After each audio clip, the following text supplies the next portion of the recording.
Hello everyone, I'm Kenan Prophet. Welcome to another Blender Branch tutorial.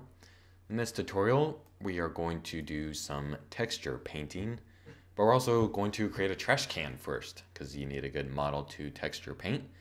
So hopefully by the end of this, you will have created a nice trash can using some sculpting methods and just basic modeling, and you'll have a pretty good understanding of texture painting.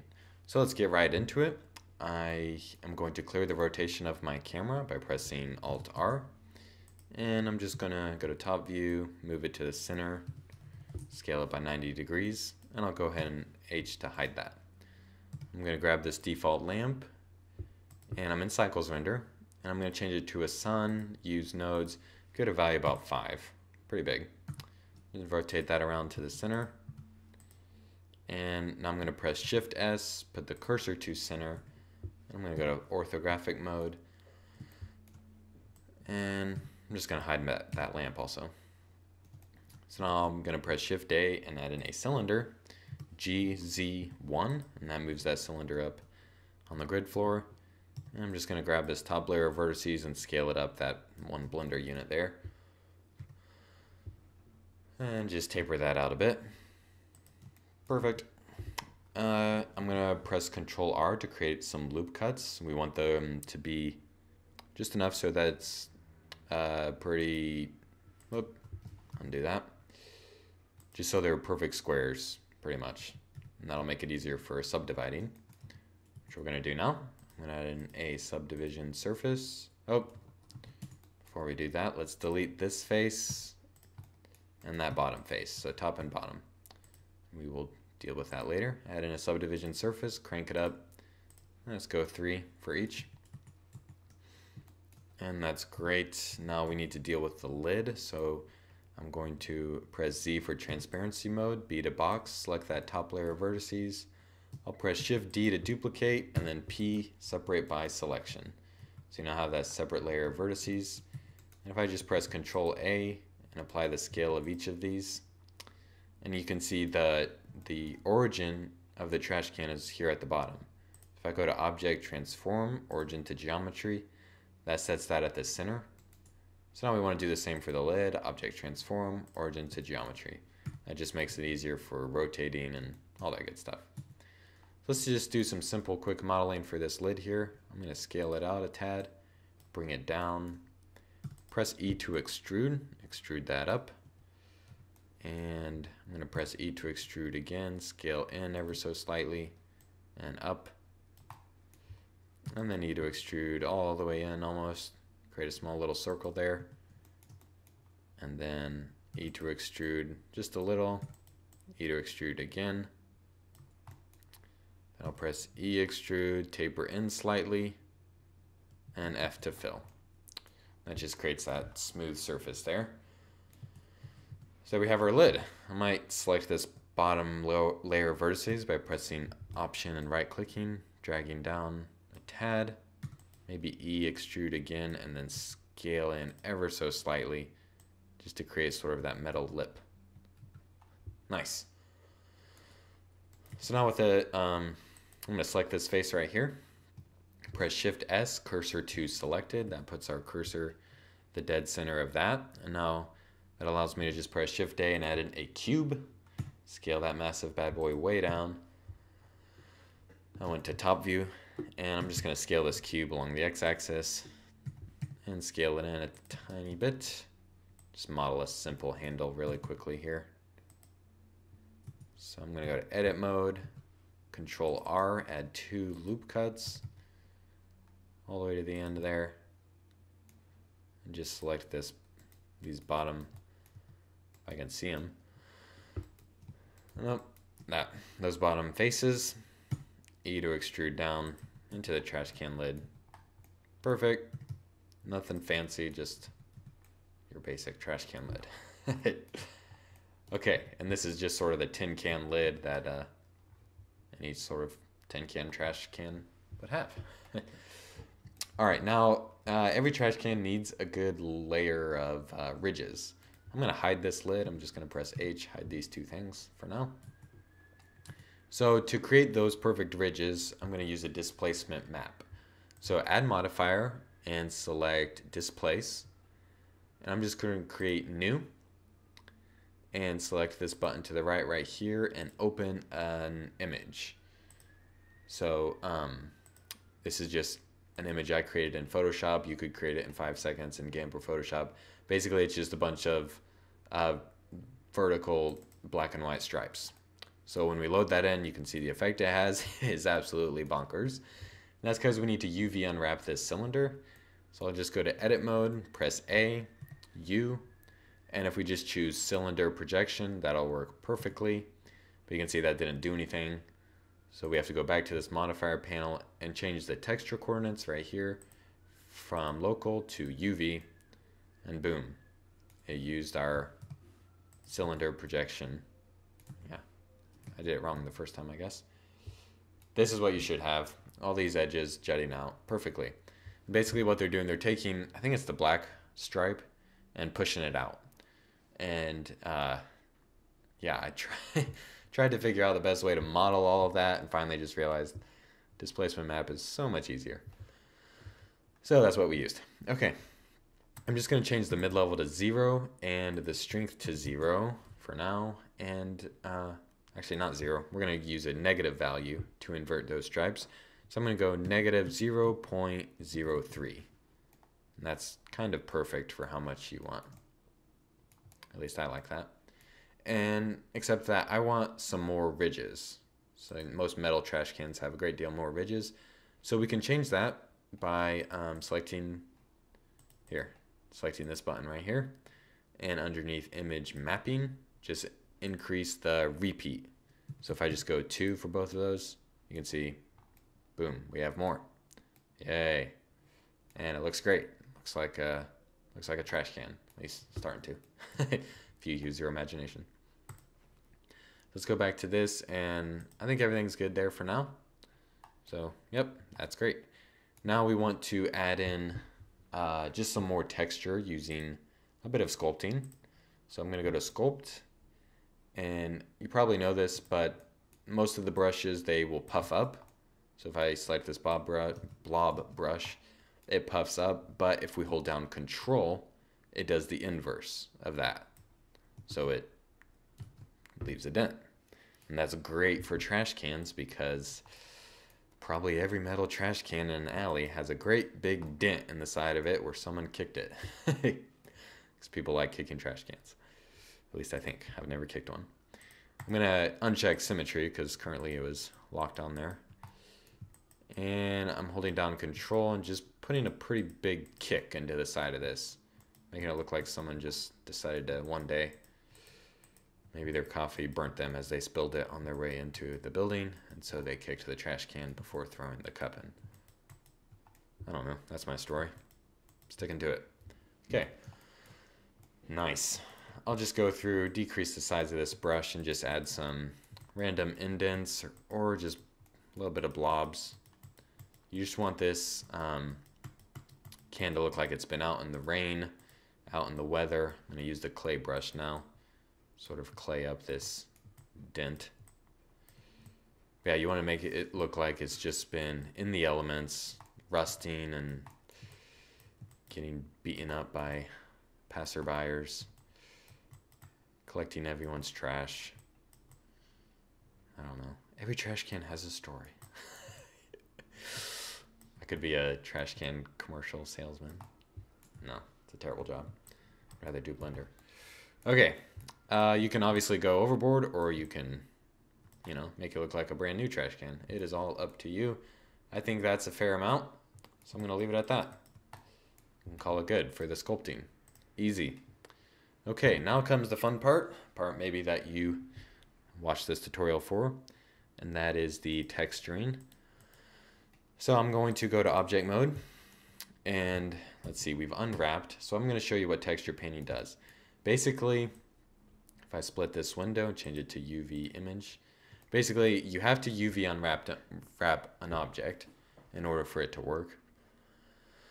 But once you've done that, you're able to paint right on top of those UVs, or right on top of your object, and it creates an image texture that we can just plug right into our diffuse.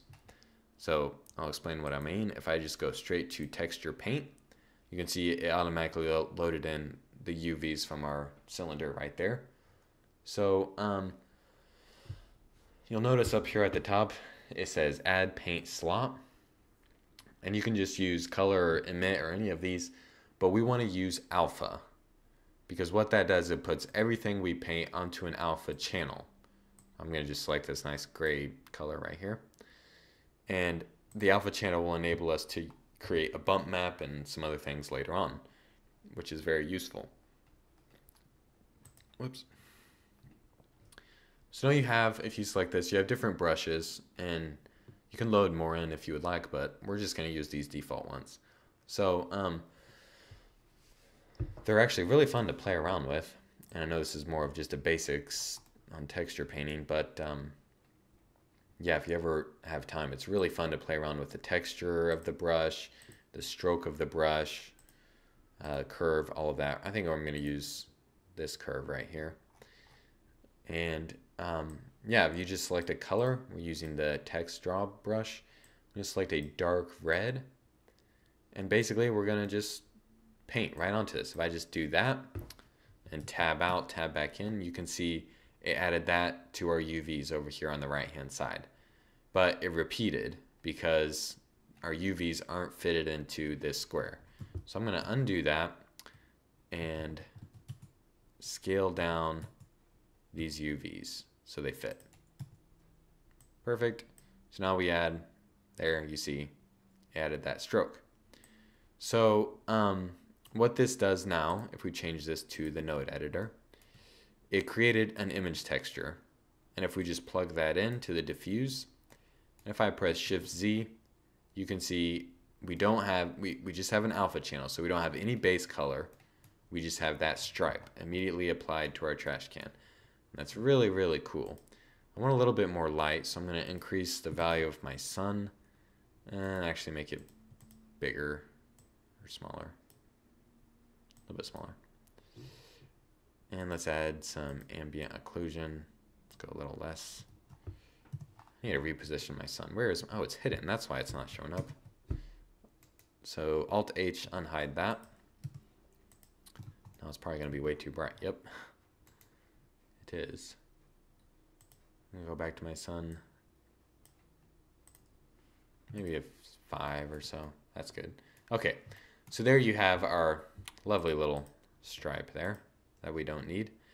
So if I select this, and I'll just show you what we're going to do later on. If I duplicate this, go to converter, or I'm sorry, vector, and add in a bump node, plug that image texture into the height of that and the normal into the normal of the diffuse, you can see that stripe, it bumps it in because we put it on an alpha channel. So if you want it to bump out, select invert, and there, now it's bumping out. That's really, really cool and really useful to use an alpha channel when you're doing texture painting because, yeah, it's just really, that kind of flexibility is awesome. Okay, so now I've shown you all of that, so easy stuff. We're going to drag that over, and I'll just get into painting, the fun part. So let's see, I'm going to hide this lid again. Actually, no, let's bring it back. And let's go ahead and unwrap this lid. So I don't want to do anything fancy. I'll just press U and Smart UV Project, and that'll be fine. So now we'll be able to paint onto the lid as well. So yeah, let's go ahead and hide the lid and the handle. Okay. Now let's go to texture paint mode. I'll decrease my brush and just paint a thin layer of black around the top. This is going to be just our general nasty mold, I guess. Kind of gross. I'm going to add accumulate, check accumulate, and that way there won't be any opacity. This is the opacity level right here. Okay. Now I want to change this color to a dark red. And same thing, just paint. Nothing perfect. In fact, it's better if it's not perfect because it's grunge after all. We're just going to paint bands, basically. Filling in random areas, sort of jutting up like that. And yeah, fun stuff. Might add a little bit more of the red. Okay. Now let's just add a green, dark green. Do the same thing. A little bit darker. That's too Christmassy. And you really don't want perfect. But like I said, if you play around with these settings for texture paint and you're doing something really specific, it's great for, you know, models if you're using Blender to create a game or something. Texture painting is perfect for that. And really flexible. And I mean, how cool is it? We're just painting right onto our objects. It's pretty awesome. So yeah. And you can get incredibly detailed. I've just seen some beautiful things that were texture painted that look basically real, and yeah, it's a lot of fun. Okay, so now I'm just adding a few nasty throw-uppy colors, decrease that band a bit. And you might think this just looks like a, I don't know, a 3-year-old did it. But we're going to smear all these together, so I promise I'm not completely crazy, and it's going to look awesome. By the way, the reason I'm creating this tutorial is because I was making the trash can for another tutorial I'm creating, which is an entire alley scene, which is a lot of fun. And it was taking me a long time to record that because I always create the scene first and then sort of go back and memorize how to do it and then write the tutorial and then record the tutorial. It's a process. So it's been taking a while, but I needed a trash can. I needed just a good solid metal trash can.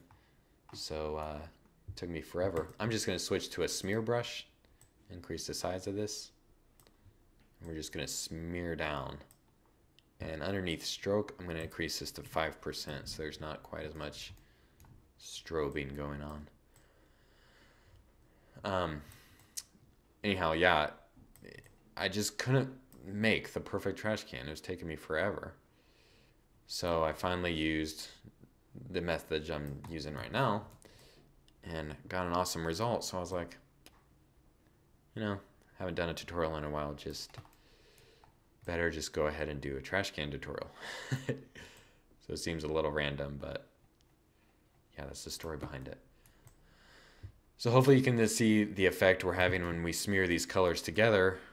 It's looking like rust and water damage and grime and mold all just streaking together to create this horrible grunge leaking from the top. So that's why we drew in bands, sort of all around there.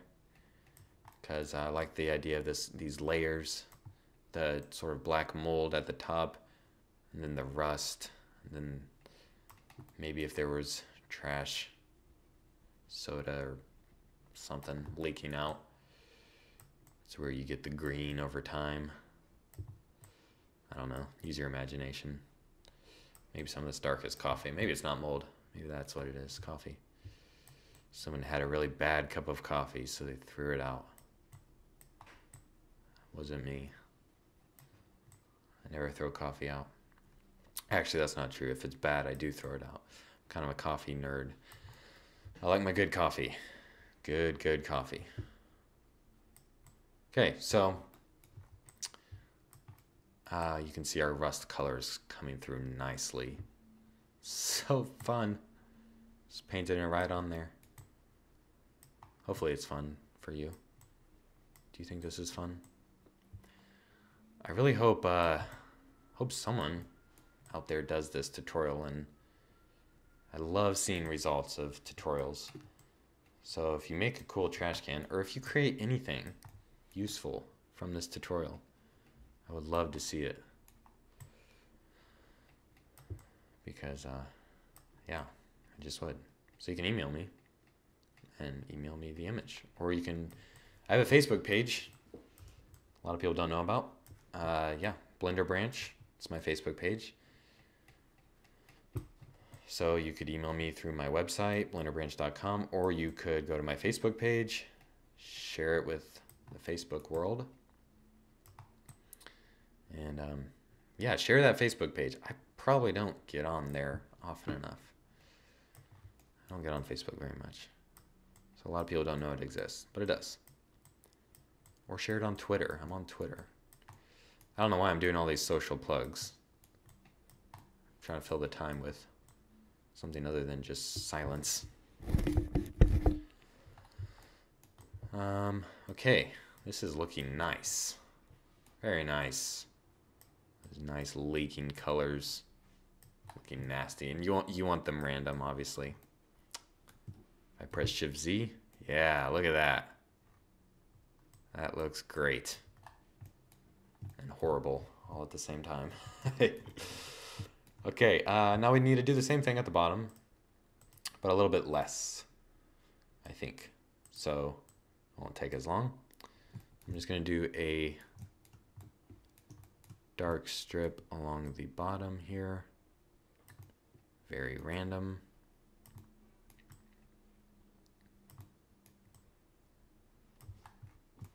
Nice. And do kind of a bluish color, because like I said, there would definitely be some water down around the bottom, and you want it to look like there's maybe just some water stains. So yeah, gray, bluish, moldy color. That'll be nice. And then of course you want those rust colors coming in nicely, a little bit more prominent. That might be, oop, it's too big. So yeah, I'm just gonna go over like this.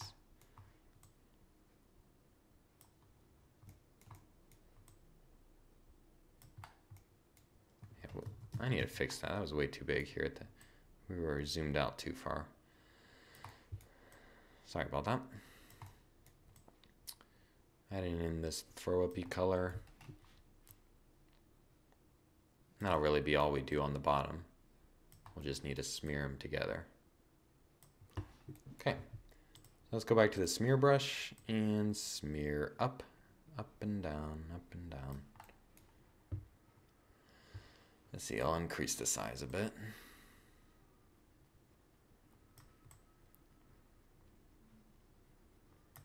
So much fun.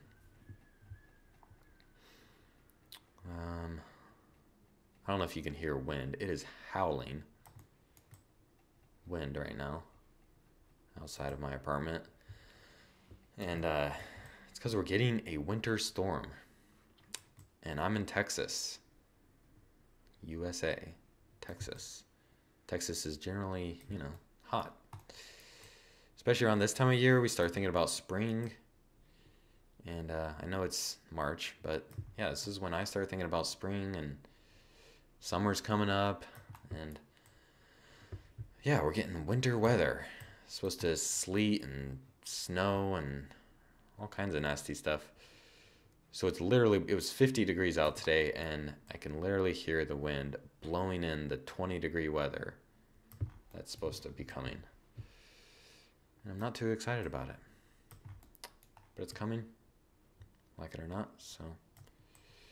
All right, I'm just blending all this together.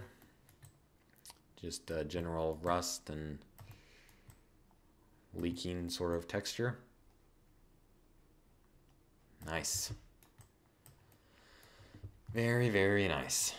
Now what's important is to sort of go over the whole thing, and I'm gonna turn accumulate down, turn this down a bit, and just add in some color spots, really. Might do a bigger brush, actually. And just sort of paint some areas of color. Not too much, but you especially want to get where there's this, where someone kicked the trash can. You want to kind of put a dark spot in there, because obviously a shoe has a significant impact on a trash can. Okay, that's looking nice. Very nice. Yeah, we're ready to sort of blend these together. Let's see, if I press Shift Z, yeah, looks good. Might add in, go back to texture, add some color down there at the bottom. I want to unhide my lid, so let's do that. And yeah, let's get into the sort of base material of this trash can. So I'm gonna make this window go up a little, too much, and change this to the node editor from our timeline. And you can see we already have our image texture plugged in. So what we want to do is create a base material. So I'm going to do that out of a Mix RGB node. So Shift A, color, Mix RGB. I'm going to duplicate that and change one to just a generic gray color and the bottom one to a very just completely black. And if I press Shift A, go to texture, noise texture, and now plug the factor of this into the factor of that Mix RGB node. Basically what that does is these two colors will be mixed based on this noise. So we want to increase the scale of this to like 174 or something like that. And if let's see, I'm just going to plug this directly into the diffuse to show you what that did. It created sort of that metal look.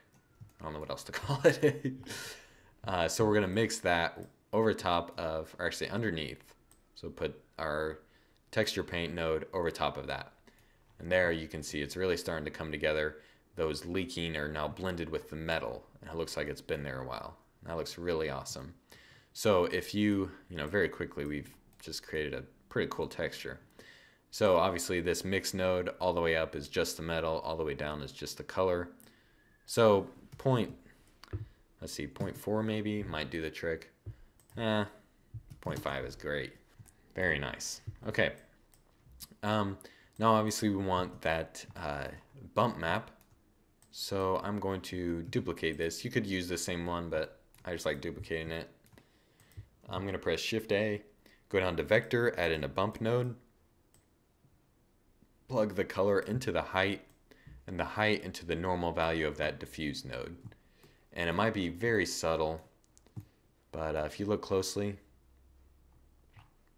especially if you look wherever our sunlight is pointing, you should be able to see, maybe if I turn it all the way down, you should be able to see some slight indenting.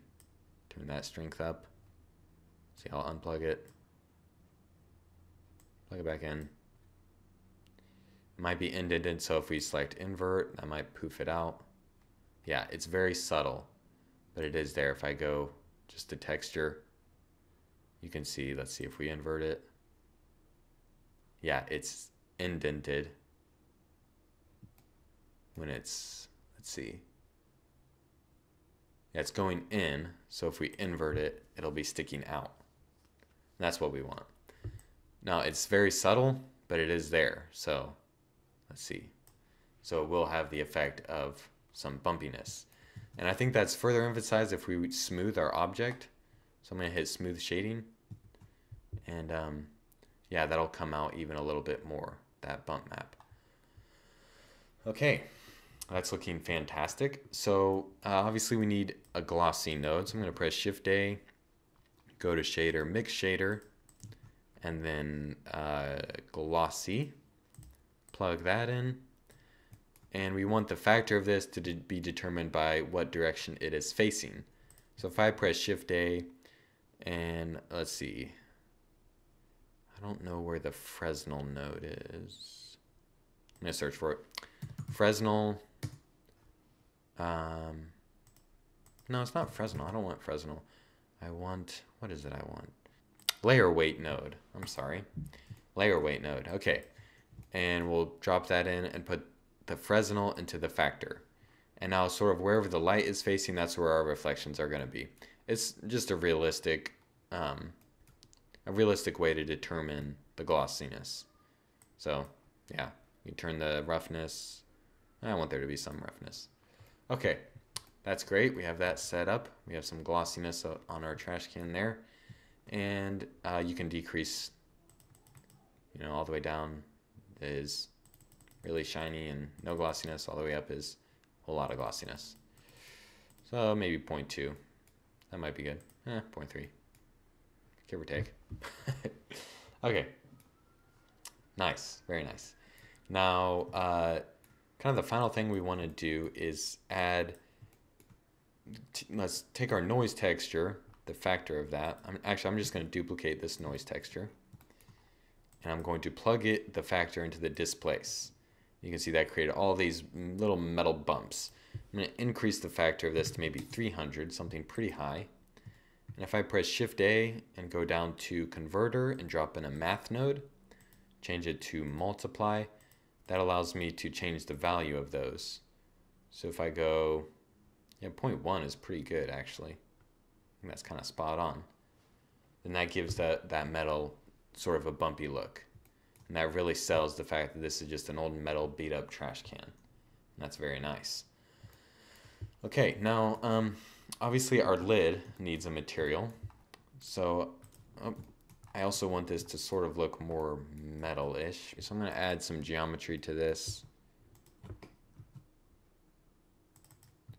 Press W, subdivide it, and fractal to sort of warp that metal a bit, and just add the basic material that shares our trash can.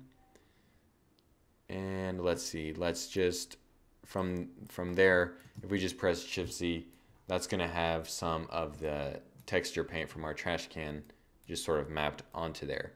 So we could edit that if we go to the trash can and go to texture paint and just paint.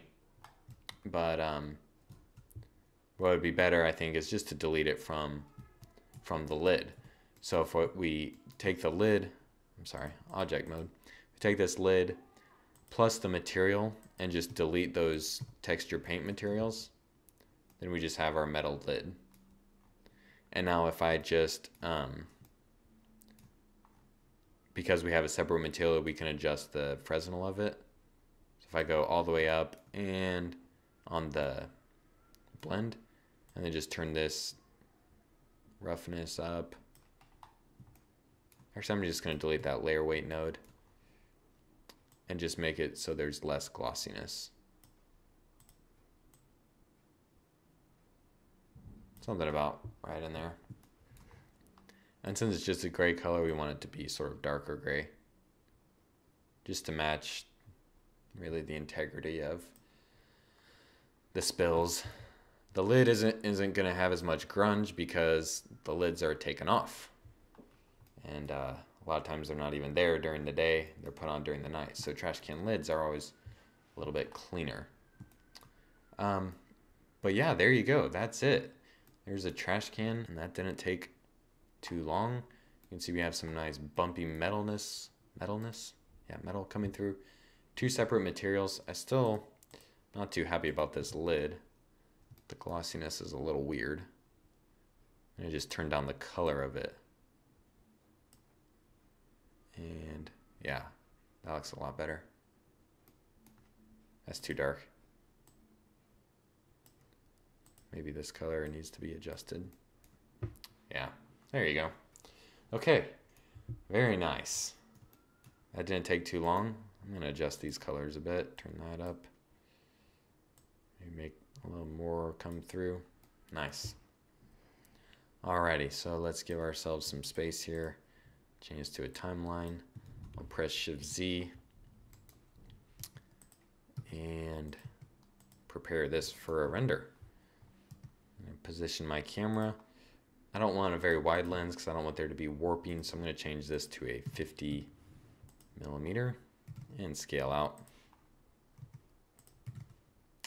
And yeah, maybe rotate around a bit. There you go.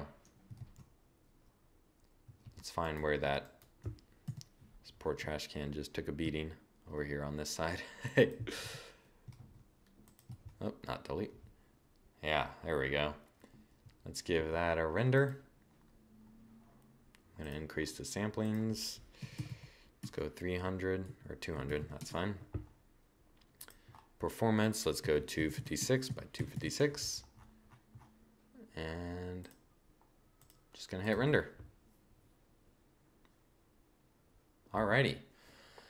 So there you have it, guys. We have used texture paint and a little bit of sculpting to create a pretty cool rusty slash grungy trash can.